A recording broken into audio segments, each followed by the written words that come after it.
YouGov, The Economist, came out with some polls looking at Donald Trump's popularity, Elon Musk's popularity, and then also some shifts in public opinion as it relates to Israel and Palestine. I found some of this stuff fascinating. If we could just scroll through here a little bit to get your guys' take on this. Trump had a honeymoon period when he started off. He was over 50% approval rating, but it's dropping. So according to YouGov and The Economist, more polls will come out soon. But now he is sub 500 in terms of approval. We'll see. Or sorry, sub 50% in terms of approval. Here we go. More people strongly or somewhat approved of how he was handling his job as president, 49%, than disapproved, 43%. And he's still higher up. But let's scroll down to the Elon Musk part of this. Or no, actually go up here. But we are seeing some drops with certain demographics. This 18 to 29-year-old one, where you see, scroll up a little bit. No. Views of I want to view the table. Okay. No. This one?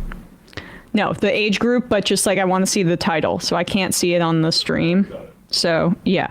So, views of Donald Trump by age over the past 6 months. And you can see from August 2024, this spike for 18 to 29-year-olds. I wonder if that's a methodology issue, because they may have harder time contacting this age demographic.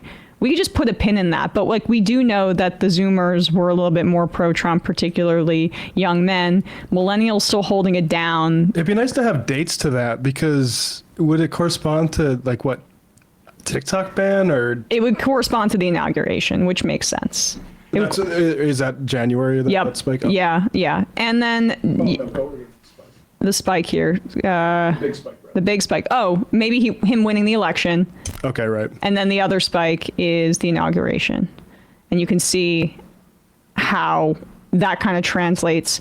But this was the same thing that held in the polling prior to the election, that millennials and then people over 65 are kind of not as supportive of Donald Trump, but it's the Gen X and Gen Z voters who are booing his support. But Elon Musk, let's keep going. It's the kids and their parents. It's pretty clear that's how it's working out. Right. Millennials are the children of boomers. Gen Z are the children of Gen Xers. Yeah. It seems like that really is, to be honest with you, like part of the what's going on here.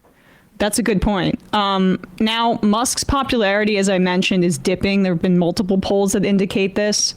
Elon Musk now, a majority of Americans view him somewhat unfavorably, 52%, and favorably, 42%, and his popularity has fallen in recent weeks. This share, who say they have an unfavorable opinion of Musk, increased 7 percentage points in the past week to 43% from 36%. So that's 43% and a 7-point increase in very unfavorable opinions of Elon Musk. Musk is increasingly seen as highly influential within Trump's administration. 63% of Americans say he has a lot of influence. That increased from 51% in the prior week's poll, probably buoyed by the fact that he did a press conference standing and Trump sat silently in the chair in the Oval Office, as Elon Musk described how he was taking a hatchet to our federal government. But then this is the other portion, the Gaza part, that is really fascinating. This shows basically how the Democrats also have to completely extricate the Israel lobby from their party. The chart below is more interesting to me here. So you're seeing that a lot of people just will say that they equally sympathize with both. More Americans sympathize with the Palestinians in the Israeli-Palestinian conflict than have in years. The increase in support, sympathy for the Palestinians, and the decrease in support for the Israelis, you can see that spike is October 7th. And it's been a gradual decrease for the Israelis, around equal. People who just both sides it, that remains the same. But look at the Democratic Party polling. This is a clear path forward for the Democrats. Like, Musk's popularity is going to keep going down. The chaos that the Trump administration is going to cause, look, it's not inevitable that the Democrats win or whatever, but they have to be able to harness this. And part of that is basically standing up against genocide. Look at that. Democrats are more pro-Palestinian than at any time in the past 7 years. The majority opinion, according to this poll at this current moment, is to be more sympathetic to the Palestinians among Democratic voters. The Israelis, 9%. Now, Down from the 35% right after October 7th, they completely blew any sort of they cashed in to do a genocide and cut some demographics down, frankly. And so, like, can you think about how proportional that is to the support for Israel within the Democratic caucus in terms of representatives? And then ask yourself how sustainable this is. Because, like, when you look at that chart, 2024 is when that dip, I mean, you can see it wasn't at 9%, but it started to fall off really quickly after they began the active genocide. And during that whole period, you see 2024, look at that low number for the Israelis. Biden was running, and then Harris, building off of it, to appease a lot. This is not about, I hated this false notion that this was about like weighing pro-Israel voters versus pro-Palestinian or Arab voters. They framed it as if it was Jewish versus Arab voters that they were weighing these constituencies for. No, they were weighing the Israeli lobby versus what their voters wanted. And that shows it exactly right there, is that the voters, their base, were not supportive of what Israel was doing. And they pursued this policy anyway. And I would suggest that the rise you see in support for the Israelis sort of creeping up before the election was Democrats sort of going along with the top of the ticket saying, okay, if we need to do this, we will support them. Once you see that it helped blow the election to Trump, people all of a sudden get a much more stark realization of how stupid Harris and Biden were over the past year. Exactly. Right. And there's a cynical part of it where it's like, oh, now that Trump is presiding over the ethnic cleansing and genocide of the Palestinians, there are Democrats that are against it now. Like people in my life who are registered Democrats who never talked about the Palestinians suddenly have an opinion on it now that Trump is in office. So you can be cynical about it, but it's also what Matt's describing. You know, you can't expect, frankly, there's people aren't going to be as engaged in politics as we are. So they'll usually go along with what their political party is advocating for. But even despite the propaganda from the Biden administration, you saw that shift in opinion, and they still pursued the policy anyway. So this was not about electoral politics. I just want to make that as clear as possible. This was about a Zionist ideology. Any thoughts, folks? You're right. It was. Oh, my two favorite words. I think that was 4 words, but yeah, but I think you mean your right part. But no, I mean, yeah, I think it was obvious at the time too. I think the argument that like Democratic voters were so in favor of this genocide just never really seemed to materialize in the real world. Like we saw how many pro-Palestinian protests there were. We saw how many like of the most active people who would have been on the Democratic Party side in 2024 were like subjected to all types of abuse at the hands of the police for protesting on college campuses. In the myth that there was like an equal or bigger side that was just like so pro-Israel, like never saw any of those or like any of that activism really. Like there were a few protests in favor of Israel, but nothing reaching the level that we saw from college campuses. So it was really just, you know, the Democrats trying to manufacture consent in pursuit of supporting, you know, not just Israel, but the military industrial complex, of which Israel is like one of our main satellites for like testing weapons. Yeah, and intelligence and like, I mean, it was Anthony Lowenstein's book about the Palestine Laboratory, which talks about how the Israelis and by extension the United States and all these other weapons firms essentially use Gaza as a laboratory to test their most lethal weapons. And it's like, all right, these millions of people are there as lab rats for genocide. Yeah. So, and I think this last genocide was them testing a lot of their AI surveillance technology that we would hear about every so often. Lavender. That will be used and subjected on the American people if it's not already being subjected on the American people. Not that makes it worse or better, but like certainly it's something that people need to be able to see those connections between like the things that we do in the Middle East and abroad, coming home to like be subjected against American people.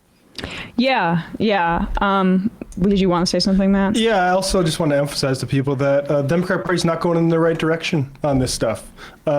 Two key representatives that would be great in terms of speaking out against what Musk and Doge and Trump are doing, Jamal Bowman and Cori Bush, were removed in the primaries by record spending by Israel groups.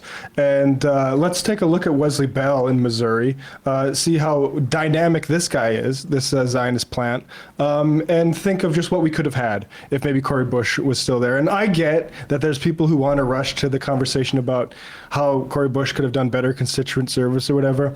I would rather look at the forest, and I'll leave other people to look at the trees here. But here's Wesley Bell. Let's grade this electric performance.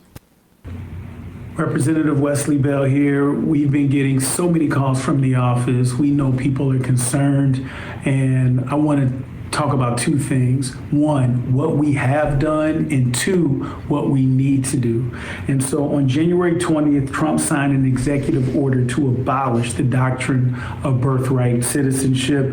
A federal judge blocked Trump's birthright citizenship executive order as unconstitutional.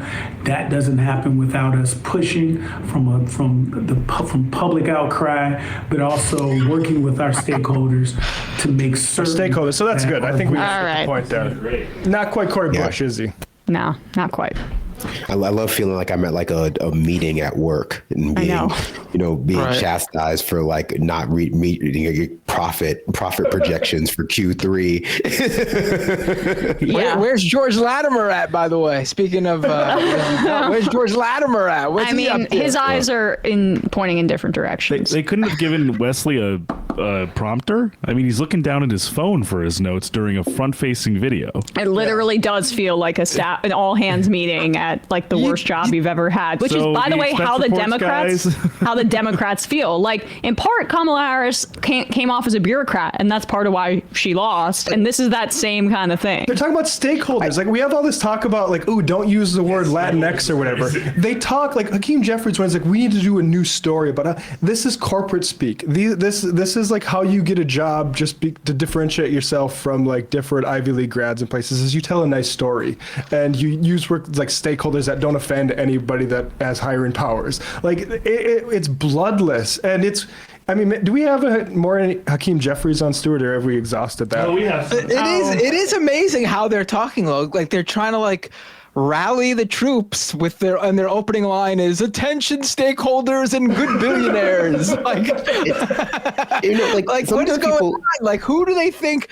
And then there's the reports of them getting mad at the actual grassroots organizations who are not even like lefty organizations, like Move on. liberal and progressive organizations who are the ones who line up to back Democrats all the time when it counts. They're even like, we can't deal with what Democrats are doing right now. And the Democrats, instead of trying to work out something to appease their literal base, not even leftists, their literal base, and they get angry that they're speaking out. Like, talk about complete. Well, you got multiple occasions now where Hakeem Jeffries is like, we can't do anything. There's nothing we can do. And then just stunning writes in. Go ahead. I'm sorry, I got mad at him. That's about Eric Adams, and he's like, "Oh, I'll let the people in New York to handle that." It's like, what are you doing? Like, you guys, first of all, like, that's just ridiculous. It was the National Democratic Party that literally elevated Eric Adams to where he is right now. He was talked about like he was the future of the Democratic Party, and right now the entire city of New York is beholden to Donald Trump because he's dangling those charges over Eric Adams' head. Because everyone should realize, I'm sure you guys have talked about it already, that those charges were dropped against Eric Adams, but with the ability for them to raise them again. So basically, Eric Adams, for however long he's mayor, is going to be beholden to whatever Trump wants. He's already told his own people, his own commissioners, not to say anything against Trump, not to get involved with anything regarding ICE. It is absolute mayhem, and the Democratic Party at a national level is MIA. Yeah, Just Stunning writes in, where are the Palestinian protests for Trump's ethnic cleansing of the Gaza plan? This is what annoyed me. Actually, I'm a part of the Telegram channel in New York City for Gaza protests, so I get notifications about this. if you want to protest, look it up. There's a Bryant Park protest, I believe, this weekend. So actually, there are protests. And we are the constituency of the Democratic Party. We're in the base of the Democratic Party. It's expected that the party's supposed to respond to their base. Trump does whatever the base wants. They don't care about what we have to say. There's going to still be protests. But the reason there was outrage is because Biden is a Democrat. He's supposed to be advancing a more humanist agenda based on like what people vote for compared to the Republicans. That's why there was the outrage. And I'm really sick of this attack on the pro-Palestine demonstrators as essentially being like ops for the Republican Party. Give me a break. That person is a Holocaust denier, essentially. This idea that these sorts of protests aren't going on, and you're not hearing about them because the Democrats aren't the target of them. So people like that you follow, the fucking freaks that apologize for a genocide for all that time, they're not hearing about it. But absolutely, people are still in the streets for this. But also, there's a goddamn ceasefire that Biden and Harris weren't going to be able to accomplish. So there's going to be a little bit of difference in terms of protest activity, because even though we all get it, man, and I'm sure the all the liberals that are pointing that out understand, like, yeah, it's really those people are Holocaust deniers. But it just doesn't make any sense from even just like a complete even like taking away like this is what's going on and these are the protests that are happening. It just doesn't make sense that you would complain that you haven't heard about it, because of course maybe you haven't heard about it because they were doing those protests during campaign stops and campaign events during a presidential election season. There was a protest at the Super Bowl. Out there holding rallies right now. Then there was someone at the Super Bowl who literally active protest at the Super Bowl. Right.